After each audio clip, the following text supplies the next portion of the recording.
Como sempre, é uma alegria e um privilégio compartilhar a palavra de Deus com os irmãos. E eu queria pedir que vocês abrissem a palavra do Senhor na primeira carta de Paulo a Timóteo. Hoje nós vamos considerar o capítulo 3, os versículos 14 e 15. Capítulo 3, versículos 14 e 15. Para quem esteve em algum culto do final de semana passado, domingo, ou na quarta-feira da semana passada, o pastor Raik pregou sobre as qualificações para nossa indicação para membros participarem do corpo diaconal, nos versos 1 a 13 do capítulo 3. E nós vamos pegar os versículos imediatamente posteriores. E eu vou começar com uma breve introdução aqui. Em 1885, o czar Alexandre III, para quem não sabe, o czar como naquela época era como se fosse o imperador da Rússia. O czar Alexandre III resolveu surpreender a sua esposa, Maria Feodorovna, meu russo não está bom, né? Maria Feodorovna, com algo que ela não possuía, uma mulher muito rica, a esposa do imperador, do rei, do monarca lá, e ela possuía tudo, joias, roupas, etc, etc. E ele queria surpreender a sua esposa com algo que ela não tinha. Então ele chamou um joalheiro chamado Peter Carl Fabergé, e fez uma encomenda a esse joalheiro, que ele pegasse um ovo de galinha e adornasse esse ovo com pedrarias e metais preciosos, e que dentro desse ovo tivesse um tesouro escondido. E ele o fez. Para quem não sabe o que ficou conhecido como ovo Fabergé, está ali, nós temos a imagem de dois ali, e ele fez exatamente o que o imperador tinha pedido. O que Alexandre não podia imaginar é que a partir dali iniciaria uma tradição na família imperial russa, que se repetiria todos os anos, Páscoa após Páscoa. Ao todo, Alexandre III e seu filho, acho que é Nicolau o nome dele, encomendaram 50 desses ovos, que ficaram conhecidos, exclusivamente aqueles que eram encomendados pela família imperial russa, de ovos imperiais. Porém, naquela época, membros de nobreza e líderes de outras nações também encomendaram alguns desses ovos. Ao total, Fabergé, o joalheiro, fabricou 50 ovos imperiais para os membros da família imperial russa, e também outros para outras pessoas, como eu disse aqui, que totalizou aproximadamente 65. Vai ter dúvidas de quantos foram produzidos, se você pesquisar, mas ficou em média em 65. Durante a Revolução Russa, algumas dessas joias se perderam. Hoje, atualmente, nós temos conhecimento de apenas o destino de 57 delas, ou seja, 7 ou 8 delas estão desaparecidas, sendo que 42 destas estão em museus na Rússia e outras com colecionadores.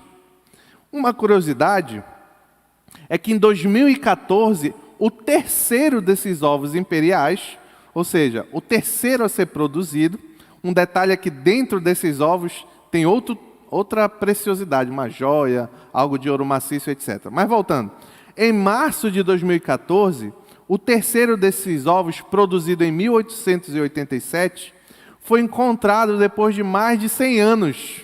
E, pasmem, sendo vendido no mercado de rua nos Estados Unidos. O camarada comprou, não sabia o que era, sabia que era de ouro, devia ter alguma pedra preciosa ali e tal, mas ele comprou e queria derreter para ganhar o dinheiro em ouro. Só que bom para ele que ele descobriu o que ele tinha em mãos, e aquele ovo Fabergé foi vendido por $20 milhões a um colecionador. Muitos, depois, intentaram produzir essas joias, inclusive descendentes de Fabergé que estão vivos no nosso tempo. Porém, nada nunca se aproximou do valor dos originais, além de que existem muitas falsificações. Isso acontece porque existe uma série de características que tornam essas joias tão preciosas, como o material que é usado, a sua história por trás disso tudo, quem fez, quem criou. Semelhantemente, é necessário que algumas características sejam preservadas, guardadas, para que uma igreja seja preciosa. É isso que nós vamos considerar nesta manhã e, enfim, vamos ler a palavra do Senhor, que está em 1 Timóteo, capítulo 3, versículo 14 e 15. Diz assim: escrevo-te estas coisas esperando em ver-te em breve, para que, se eu tardar, fique ciente de como se deve proceder na casa de Deus, que é a igreja do Deus vivo, coluna e baluarte da verdade. Amém? Oremos. Pai querido, obrigado pela Tua palavra, Senhor. Que ela possa mover a Tua igreja de forma a se tornar cada vez mais preciosa conforme a Tua vontade, Pai. E que o nosso coração seja edificado e guiado pela Tua palavra nesta manhã, o que te pedimos em nome de Jesus. Amém. Em poucas palavras, a carta de Paulo a Timóteo é sobre a orientação de um pastor, um apóstolo experiente, a um jovem pastor chamado Timóteo. Timóteo, que era filho de mãe judia, uma mulher piedosa e neto de uma mulher piedosa também, e filho de um pai grego, um pagão. Mas Timóteo depois se rende à fé da mãe e da avó, e posteriormente ainda se rende a Jesus Cristo. E veio então a ser um grande parceiro, talvez o maior parceiro ministerial do apóstolo Paulo. Na sua primeira carta, Paulo orienta então este jovem pastor contra doutrinas falsas que estavam sendo difundidas na igreja por falsos mestres. Paulo vai chamar esses mestres que invadiam ali a região de Éfeso, onde era a igreja do pastor Timóteo, vai acusar esses mestres de enganadores, chamá-los de enganadores e acusar de ensinarem doutrinas de demônio. Onde está isso? Avança um pouquinho na carta, vai lá no capítulo 4, vamos ler os versículos 1 a 3. O Espírito, 1 Timóteo capítulo 4, versículo 1. O Espírito diz claramente que nos últimos tempos alguns abandonarão a fé e seguirão espíritos enganadores e doutrina de demônios. Tais ensinamentos vêm de homens, está aqui. Quem está ensinando isso? Ele vai dizer no verso 2. Tais ensinamentos vêm de homens hipócritas e mentirosos, que têm a consciência cauterizada, ou seja, insensível, não se importa mais com as coisas. E o que eles ensinam? Qual era a doutrina de demônio? Está aí, no verso 3. Proíbem o casamento e o consumo de alimentos que Deus criou para serem recebidos com ação de graças pelos que creem e conhecem a verdade. Que significativo, nós estamos fazendo um grande movimento, vários casais da nossa igreja estão fazendo um grande movimento para restabelecer casamentos. O que é o contrário do que Satanás quer. Ele quer família ruída, ele quer o fim do casamento. Desde essa época já era assim. E Paulo vem orientar a Timóteo a como lidar com esses problemas. Essas doutrinas defendidas por esses falsos mestres provavelmente eram provenientes de uma heresia chamada gnosticismo, que eles entendiam que o mundo material era em si mesmo mal, ou seja, tudo que fosse material, corpo, nosso corpo, mão, tudo, madeira, tudo que fosse material era em si impuro, e o que era espiritual era em si bom. O contrário do ensinamento da palavra de Deus. Deus criou o mundo espiritual e material, e quando Ele terminou de criar, o que foi que Ele disse? Que tudo era muito bom. Caímos em pecado e manchamos tanto o mundo espiritual quanto o mundo material. Sabemos que a redenção para isso é Cristo, nós vamos falar mais na frente. Nos versos que vamos considerar hoje, Paulo vai revelar por que é tão importante Timóteo saber o que ele tinha a dizer. E por que é tão importante que Timóteo guiasse a igreja no sentido de seguir as orientações de Paulo. Então vamos ver. O primeiro ponto, eu chamei assim: a igreja é preciosa porque é a casa de Deus. Está lá no 1 Timóteo capítulo 3, vou ler o versículo 14 e parte do versículo 15. Diz assim, lendo novamente: escrevo-te estas coisas esperando ir ver-te em breve, para que se eu tardar fique ciente de como se deve proceder na casa de Deus. Note que no verso 14 e em parte do verso 15, Paulo vai destacar que a questão que ele quer ensinar para Timóteo é urgente. Por isso ele diz lá no verso 14, escrevo-te estas coisas, esperando em ver-te em breve, para que se eu tardar, fique ciente. Em outras palavras, o que o apóstolo Paulo está ensinando ali é que isso que eu estou lhe ensinando agora, isso que eu estou escrevendo para você, não pode esperar. Porque eu posso ir em breve, mas eu posso não ir. Então, você precisa, Timóteo, dar atenção ao que eu vou lhe escrever. E sobre o quê? Qual é o assunto que o apóstolo Paulo tem a ensinar a Timóteo? Está na sequência do verso. É urgente que Timóteo saiba como se deve proceder. Está aí no verso 15. Fique ciente de como se deve proceder. Essas orientações de como se devem proceder é o que Paulo vem ensinando desde o capítulo 2, versículo 1 desta mesma carta, até o capítulo 3, versículo 13, a passagem imediatamente anterior a que nós estamos considerando. Alguns exemplos de procedimento que Paulo quer que Timóteo instaure na igreja, restaure na igreja. A prática de orações uns pelos outros. Nós acabamos de fazer aqui, inclusive. 1 Timóteo, capítulo 2, verso 1. Orações pelas autoridades. 1 Timóteo, capítulo 2, verso 2. O ensino da suficiência de Jesus Cristo e do Evangelho. 1 Timóteo 2, capítulo 4. 1 Timóteo, capítulo 2, versículo 4 a 6. O comportamento pacífico e reverente, 1 Timóteo, capítulo 2, verso 8. Como as mulheres deveriam se vestir na igreja, 1 Timóteo, capítulo 2, versículo 9 a 10. Como as mulheres deveriam se comportar na igreja, 1 Timóteo, capítulo 2, versículos de 11 a 15. E, por fim, quais os requisitos para as funções de pastores e diáconos, capítulo 3, versos 1 a 13. Então, o que era urgente que Timóteo soubesse eram essas orientações. É claro que nós não vamos considerar cada uma delas nessa manhã, não é a intenção, mas depois você pode ler na Escritura.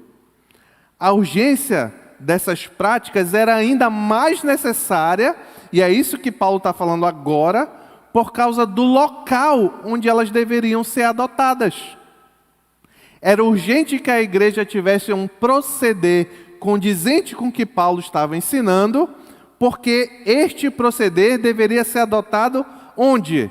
Na casa de Deus. Não é qualquer casa, não é a minha casa, não é a sua casa, não é a casa da primeira igreja batista do Pará. Não, é na casa de Deus. Esta palavra casa, aí traduzida como casa, tem um sentido de habitação. Ou seja, onde Deus habita. A ideia aqui não é tanto o edifício físico, mas a reunião daqueles onde Deus habita, dos cristãos habitados pelo Espírito Santo de Deus, aqueles que foram transformados em Cristo Jesus, adotados como filho de Deus, pelo sangue do Cordeiro. É essa casa, por causa dessa casa que o comportamento tem que ser seguido conforme o proceder orientado por Paulo. Inclusive, essa palavra, para você entender melhor, traduzida como casa aí, é a mesma que aparece, sobe um pouquinho aí na sua Bíblia, lá no verso 4 e 5 do capítulo 3, do mesmo capítulo. Quando Paulo está orientando a Timóteo, quais são as características que aquele que almeja ser bispo, ser pastor deve ter, ele diz o seguinte, 1 Timóteo capítulo 3, versículo 4 e 5. Ele deve governar bem a sua própria família, e essa palavra traduzida como família é a mesma em casa, que está traduzida como casa, no versículo 15 que nós estamos lendo. Então, repito, ele deve governar bem a sua própria família, tendo os filhos sujeitos a ele com toda a dignidade.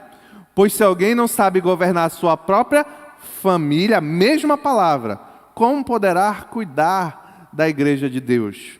Avança um pouquinho e vai para o verso 12, quando ele já vai tratar das qualificações do diácono. O diácono deve ser marido de uma só mulher e governar bem seus filhos e a sua própria casa. É a mesma palavra que lá é traduzido como família e aqui como casa. A ideia é a reunião da família. A igreja é uma família reunida. Se a igreja não é um grupo de irmãos, então não é uma verdadeira igreja. Vou repetir. Se a igreja não é um grupo de irmãos, então não é uma verdadeira igreja. Logo, a urgência do apóstolo Paulo é de que Timóteo saiba como deve direcionar o comportamento da família de Deus na igreja de Éfeso. E aqui tem várias lições que nós podemos tirar, eu vou citar algumas. Primeiro, é a urgência no cumprir, no seguir a verdade. E, consequentemente, a importância de não perpetuar erros. Nós não devemos deixar para depois o que nós podemos fazer hoje. Nós sabemos que o erro diante de Deus tem um outro nome. Quando você erra o que Deus quer, quando você erra contra a vontade de Deus, o outro nome dado a isso é pecado.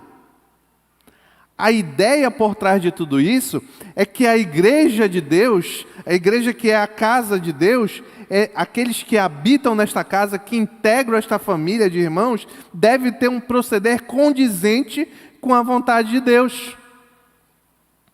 E por isso nós devemos lutar, cada um de nós, naquilo que nos cabe, tanto individualmente como membros do corpo de Cristo, para lutar de tudo aquilo, nos afastarmos de tudo aquilo que é contra a vontade do Senhor.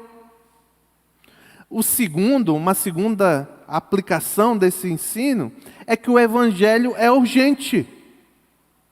O Evangelho é urgente. Porque o Evangelho é a diferença da morte e da vida.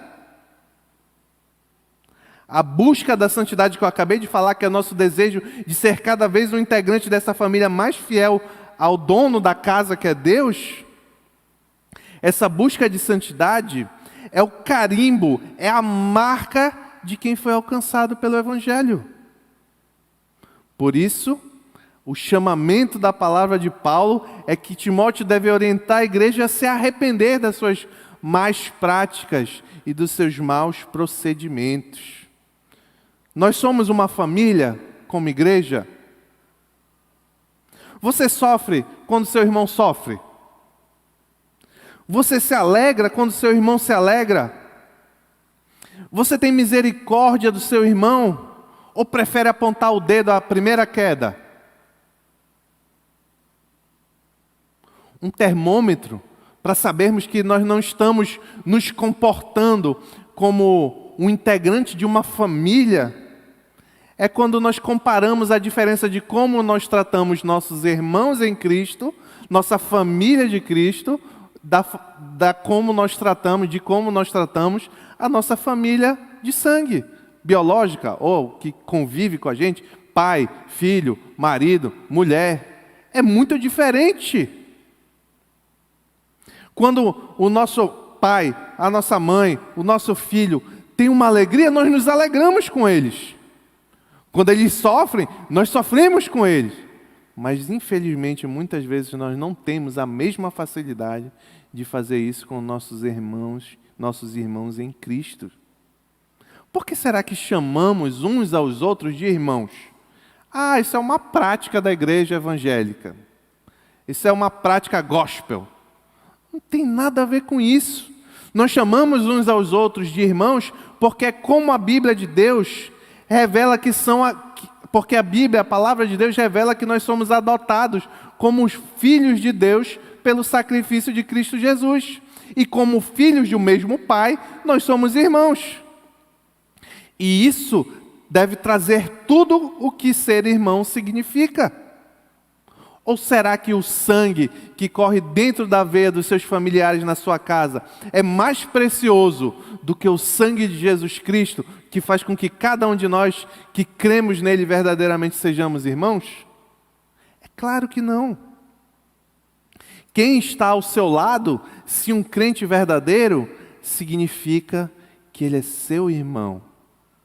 E isso deve trazer uma forma como nós enxergamos essa verdade. Nós estamos reunidos aqui, não como instituição PIB do Pará, mas como irmãos da casa de Deus.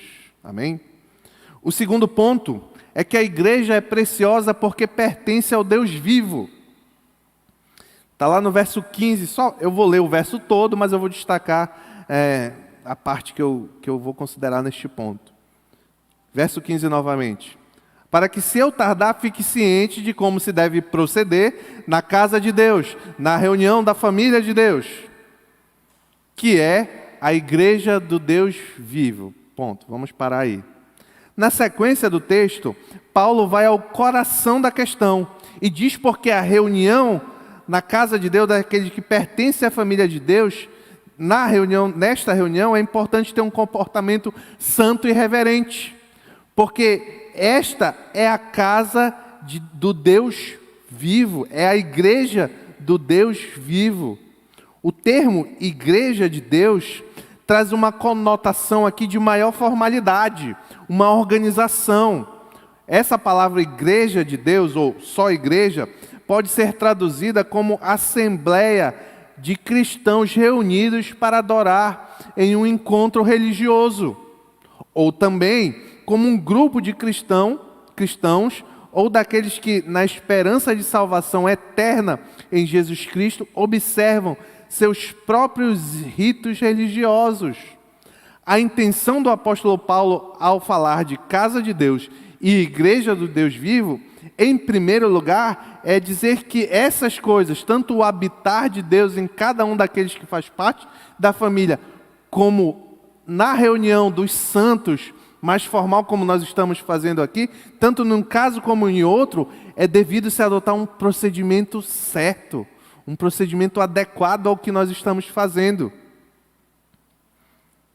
E essa reunião formal e organizada da família de Deus, e nessa reunião formal e organizada da família de Deus, é preciso seguir as orientações de Paulo. É isso que ele ensina a Timóteo, porque não é qualquer ajuntamento, mas é a reunião daqueles que adoram e pertencem ao único Deus vivo. Naquele contexto ali de Éfeso, Paulo ressaltar a condição de Deus como vivo é bem significativo, pois em Éfeso estava o templo da deusa Artemis, ou da deusa Diana, que era considerado uma das 7 maravilhas do mundo antigo, que foi construído ali na cidade de Éfeso. E, por mais que muitos adorassem e recorressem àquele templo, como diz lá em Atos capítulo 19, versículo 34, eles gritavam, exclamavam: grande é a Diana dos Efésios. A deusa entre aspas, que eles adoravam, a deusa da fertilidade, não se tornou vida. E tampouco trouxe ao povo verdadeira salvação. No máximo, lucro aos comerciantes. No culto da reunião desses deuses, é o que Paulo está dizendo, pode acontecer, o pau que quebra lá pode acontecer o que bem entende. Não importa. Não importa o que acontece na adoração de ídolos, de falsos deuses. Porque pense bem, adorar a um ídolo é adorar pedra, madeira, metal. Tanto faz como você vai fazer. Não gera efeito nenhum. Só que eles são deuses mortos, mas diante do Deus vivo, aí não pode ser de qualquer jeito. Não pode ser de qualquer jeito. O profeta Abacuque é muito feliz ao ilustrar essa realidade. Se você for lá no finalzinho do Antigo Testamento, no livro do profeta Abacuque, ele diz nos versos 18 e 20 do capítulo 2. Muito interessante, ele vai ilustrar bem esse contraste que o apóstolo Paulo está querendo fazer aqui. Ele diz, Abacuque capítulo 2, versículo 18. De que vale uma imagem feita por escultor? Ou um ídolo de metal que ensina mentiras? Pois aquele que o faz confia em sua própria criação, fazendo ídolos incapazes de falar. Ai daquele que diz a madeira desperte, ou a pedra sem vida acorde. Poderá o ídolo da orientação? Está coberto de ouro e prata, mas não respira. Eu vou acrescentar, poderá o ídolo trazer salvação? Não, está coberto de ouro e prata, mas não respira. Diante desse ídolo que não respira, que não dá orientação, que não salva, você pode se comportar como você bem entender. Tanto é que uma das formas de adorar a deusa Diana era a prostituição cultual. Tinha no templo umas sacerdotisas que o serviço delas à deusa Diana era o seguinte: você ia para lá e você tinha relações sexuais lá no meio de todo mundo com ela. Elas estavam lá para isso. Qual é o problema de adorar esses deuses dessa forma? Nenhum. Vai com eles para o fundo do inferno. Porém, olha o que Abacuque diz no verso 20. O Senhor, porém, está no seu santo templo. Diante dele fica em silêncio toda a terra. Olha a diferença. Diante dos ídolos, fala o que tu quiseres, eles não vão responder. Mas diante do Senhor, fica em silêncio diante dele toda a terra. Diante da adoração em Éfeso, dos ídolos lá, faz como você entende. Mas diante do Senhor, tenha reverência. Obedeça às instruções do Senhor, daquele que fala, porque é vivo. Temos algumas lições a aprender aqui. Primeiro é a inutilidade dos ídolos. Por que nós não devemos adorar ídolos? Por várias razões. Primeiro, porque nós devemos adorar exclusivamente ao nosso Deus, acima de todas as coisas, com todo o nosso coração. Essa é a razão principal, mas tem uma razão secundária. Porque Deus é bom conosco, Ele orienta a não adorar ídolos, sabe por quê? Porque não adianta de nada. É como enxugar gelo. Não adianta de absolutamente nada. Há muitos ídolos hoje em nosso tempo. Talvez o maior dele seja o dinheiro. Notem, pessoas matam, morrem, se casam e se divorciam por causa de dinheiro. O que é mais render adoração do que isso? Tem aqueles que adoram astros, cinema, esporte, música, etc. Políticos, redes sociais, o sucesso. Muito perigoso. Tem aqueles que idolatram a si mesmo. É muito perigoso. Só de que adianta isso? Nada. Porque só existe um Deus vivo.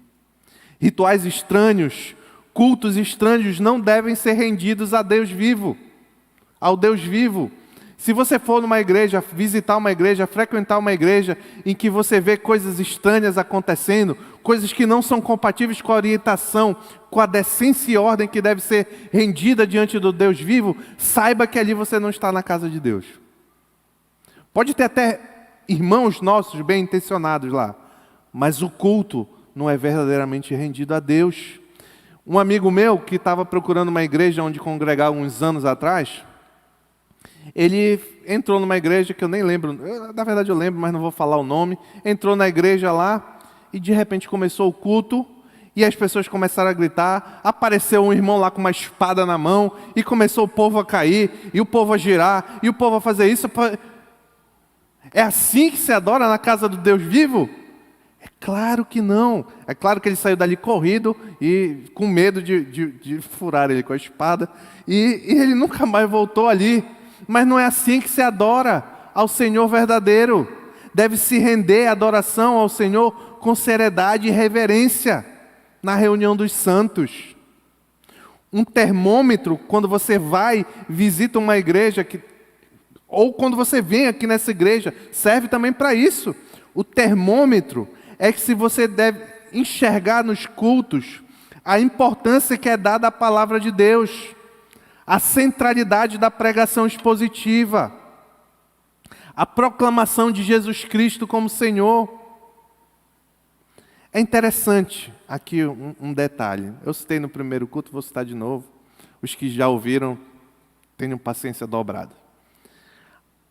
Às vezes, nós damos importância nas igrejas ao que não tem. Infelizmente, é comum as pessoas reclamarem da igreja porque o ar não funciona, porque o banco não é confortável, porque a porta não abre direito, porque o elevador está parado, porque não sei o que, não sei o que. E chega aqui eu boto a minha mão no fogo aqui por essa igreja, recebe a palavra fielmente pregada, por homens que se dedicam, pela misericórdia e graça do Senhor, a pregar fielmente a palavra de Deus e ensinar o que a Escritura diz. Mas ignora esses homens. Quando a palavra é fielmente pregada, o ensino da Bíblia é que é Deus falando com o seu povo. E às vezes, infelizmente, nós vemos que irmãos reclamam de coisas menores, mesmo tendo sido servido aqui um banquete da palavra de Deus. Puxa vida! Aí vai em outra igreja porque é mais emocionante, porque acontece isso, acontece aquilo, tem mais jogo de luz, tem não sei o quê, o fulano prega melhor, o fulano canta melhor, o fulano, a pregação dele eu saio mais encorajado. Mas não importa isso, tudo isso é secundário. O que importa é se a palavra é fielmente pregada.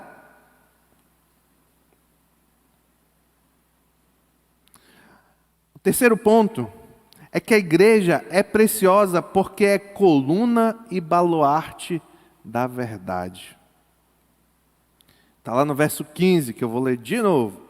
Para que, se eu tardar, fique ciente de como se deve proceder na casa de Deus, que é a igreja do Deus vivo, coluna e baluarte da verdade. Quem tiver com outra versão NVI, vai estar escrito coluna e fundamento da verdade.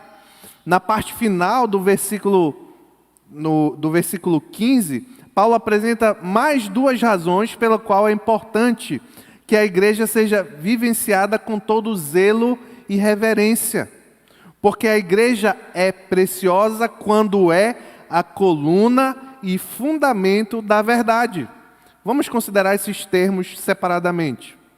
A palavra coluna tinha um significado muito importante ali na cidade de Éfeso, onde Timóteo era pastor. A maior glória, como eu já disse aqui em Éfeso, era o templo à deusa Diana. E havia nesse templo 127 colunas de mais de 18 metros de altura. Eu fui informado que 18 metros de altura é o tamanho de uma quadra oficial de futebol de salão. Então pega e vira a quadra assim de cabeça para cima. Então tinha 127 colunas de 18 metros de altura ao redor, sustentando o teto desse templo, as quais muitas delas, se não todas, tinham sido presentes de reis de outras nações. Todas eram feitas de mármore, algumas continham pedras preciosas incrustadas e outras estavam cobertas de ouro. O que Paulo quer ilustrar, e fica bem claro aos olhos de Timóteo, é que tudo isso não tem valor se não tiver sustentado na verdade, que sim é a coluna que a igreja deve expor. A igreja, dizer que a igreja é coluna, quer dizer que a semelhança lá no contexto, e nós podemos trazer para nós, é que dizer que a semelhança daquelas colunas monumentais, esse era o dever da igreja, de expressar a verdade da palavra de Deus, a verdade sobre Jesus Cristo. A verdade que nós vamos tratar mais detidamente aqui. A segunda expressão que Paulo chama a igreja de coluna e baluarte da verdade ou fundamento da verdade. Significa aquilo que sustenta a coluna. O baluarte é o que sustenta a coluna para que a coluna sustente o teto. Logo, a igreja é preciosa quando ela é fiel ao fundamento que sustenta a verdade que ela deve revelar. E o que seria esta verdade que é sustentada e exposta pela igreja quando ela é preciosa? Objetivamente, verdade é o que é verdade em qualquer assunto ou em consideração, ou, redundantemente, o que é verdadeiramente em verdade, ou o que é de acordo com a verdade. Agora, qual é essa verdade que Paulo está dizendo que Timóteo, que a igreja devia estar sustentada e revelar? Essa verdade, esse fundamento de verdade está alicerçado, fundamentado em Jesus Cristo. É por isso que ele vai dizer na sequência aí do verso, Paulo vai escrever para Timóteo o que era uma canção voltada para Jesus Cristo. Aquele, lá no verso 16, logo depois, aquele que foi manifestado na carne, foi justificado em espírito, contemplado por anjos, pregado entre os gentios, crido no mundo, recebido na glória. Então, a intenção de Paulo é dizer que o fundamento que sustenta a verdade que a igreja defende é Jesus Cristo. É o que ele vai dizer em 1 Coríntios, capítulo 3, versículo 10 e 11. Conforme a graça de Deus que me foi concedida, eu, como sábio construtor, lancei o alicerce, e outro está construindo sobre ele. Contudo, veja cada um como constrói, ou veja cada um como procede na construção. Porque ninguém pode colocar outro alicerce, outro tipo de alicerce, outro formato de alicerce, além do que já está posto. Qual é o alicerce? Alicerce, baluarte, fundamento, que é Jesus Cristo. Notem que não é qualquer tipo de Jesus Cristo que Paulo se fala aqui. Não é o Jesus Cristo que você vai ligar a televisão no dia do Natal e vai ter um filme lá passando. Não é o Jesus Cristo que os comentaristas da televisão, dos programas dizem, o Jesus Cristo é uma energia boa. Isso tudo é tolice. É o Jesus Cristo da Escritura que Paulo está destacando aqui. É o revelado pelo próprio Deus. É aquele que é a expressão exata do ser de Deus. Não coincidentemente, a Bíblia Sagrada revela duas verdades como sendo a verdade. Quer ver? O Evangelho de João, capítulo 14, versículo 6. Muito conhecido dos irmãos esse texto. Respondeu Jesus: eu sou o caminho, a verdade, olha aí, e a vida. Ninguém vem ao Pai senão por mim. Mas no mesmo Evangelho, se você avançar um pouquinho para o versículo 17, a palavra vai dizer que outra coisa é a verdade. João, capítulo 17, versículo 17. Santifica-os na verdade, a tua palavra é a verdade. Epa! Primeiro, Jesus é a verdade. Agora, a tua palavra é a verdade. O que que João está revelando aqui? É que são essas... O Jesus Cristo só é verdade naquilo que foi revelado a nós por meio da Escritura. Não é o que nós achamos que é, o que nós queremos que seja. Mas o verdadeiro Cristo, que é a verdade, o caminho e a vida, também é aquele que é condizente com a palavra que é a verdade. Assim, a igreja, como coluna, sustenta o teto e como fundamento sustenta toda a estrutura da casa, quando é fiel à gloriosa verdade do Evangelho, quando obedece à palavra de Deus, quando usa a palavra de Deus corretamente, quando guarda a palavra de Deus no coração, quando defende o Evangelho, quando proclama a salvação em Jesus Cristo. Só é a igreja do Deus vivo quando proclama a verdade. E só proclama a verdade se é bíblica e cristocêntrica.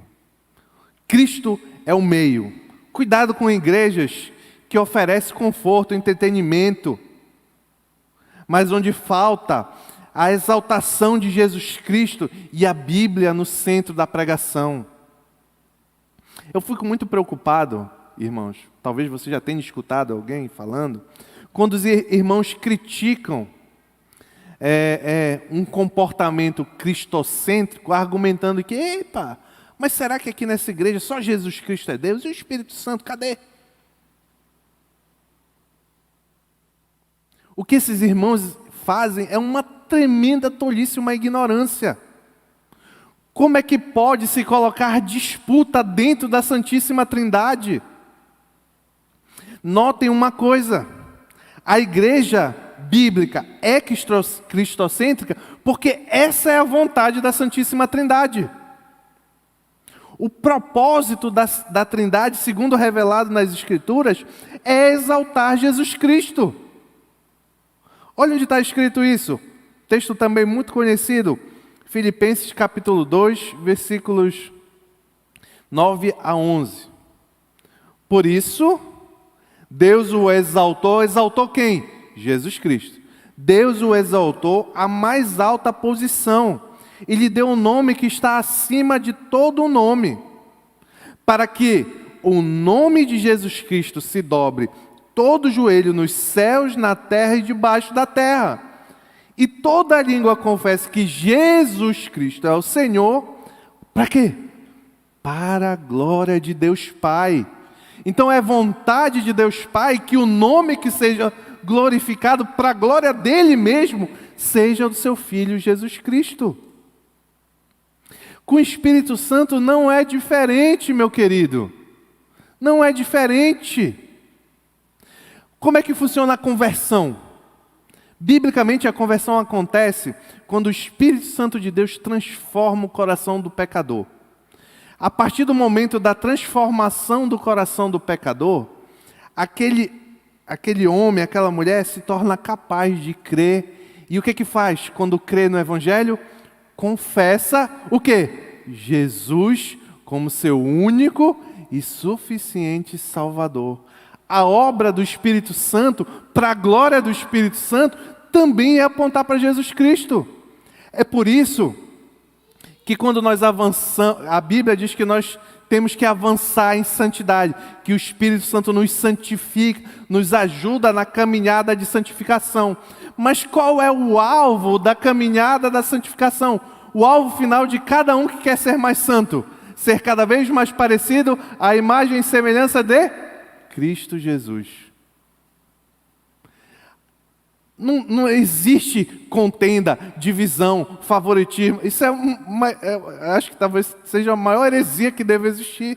A Santíssima Trindade é glorificada, Deus é glorificado, apontando para Jesus Cristo. Eles decidiram fazer assim. Não foi eu, não foi a Igreja Batista, não foi ninguém. Está na palavra, só você buscar. Para ser fundamento e sustentáculo, coluna da verdade, a igreja deve crer na verdade conforme revelado nas Escrituras. Isso envolve muita coisa. Isso envolve, por exemplo, nós termos a real noção por como todas as coisas foram criadas. A palavra revela que o mundo foi criado por Deus pela palavra do seu poder. E que Cristo sustenta todas as coisas pela sua palavra. Deus disse, haja luz, houve luz. Você crê que você veio da explosão cósmica e que você surgiu do macaco? Isso não é verdade. Uma igreja que aceita esse tipo de entendimento não é uma igreja que tem um fundamento e sustenta a verdade. Uma igreja que defende que o problema do mundo é a crise social, é a inflação, essas coisas todas, é uma igreja que não sustenta a verdade, porque o problema do mundo é o pecado. tudo isso que eu acabei de citar é consequência do pecado. A verdade é essa, que o mundo jaz no maligno por causa do pecado. Mas qual é a solução para esses problemas? Já sei, paz mundial, saúde para todo mundo, distribuição de renda. Isso não resolve coisa alguma. O que resolve é a redenção que há em Cristo Jesus. São esses tipos de verdade, sobre esse prisma, sobre esse olhar, sobre essa cosmovisão, é que uma igreja, para ser preciosa e revelar, deve andar, porque é a verdade da Escritura. Você, por acaso, veio do macaco? Eu não vi, se você veio, eu não sei. Eu não vi do macaco. Nós fomos criados por Deus para a glória de Deus. Um detalhe, um parêntese aqui. Você pensa, é uma verdade que a igreja deve proclamar, ao contrário do que muitas igrejas proclamam aí. O que as igrejas proclamam? Que vem, se aproxima de Deus, que você vai ser feliz, rico. A Bíblia ensina que a finalidade do homem é glorificar a Deus. E quando ele é rico, ganha alguma coisa, é feliz, o que Deus faz por graça a muitos é por graça e misericórdia. A finalidade última do crente não é ser rico ou ser feliz. É glorificar o nome do Senhor. Concluindo, a igreja, para ser preciosa, precisa ter algumas características. Qualquer joalheiro pode fazer uma joia em formato de ovo, mas estas nunca valerão milhões e milhões de dólares como um legítimo ovo Fabergé. Semelhantemente, hoje em dia, literalmente, qualquer um pode abrir ou fazer parte de uma instituição que se chama de igreja, especialmente aqui no Brasil. Mas nenhuma destas instituições é a preciosa igreja do Deus vivo se não for submissa à palavra de Deus e não tiver Jesus Cristo como seu fundamento. Em nome de Jesus, amém.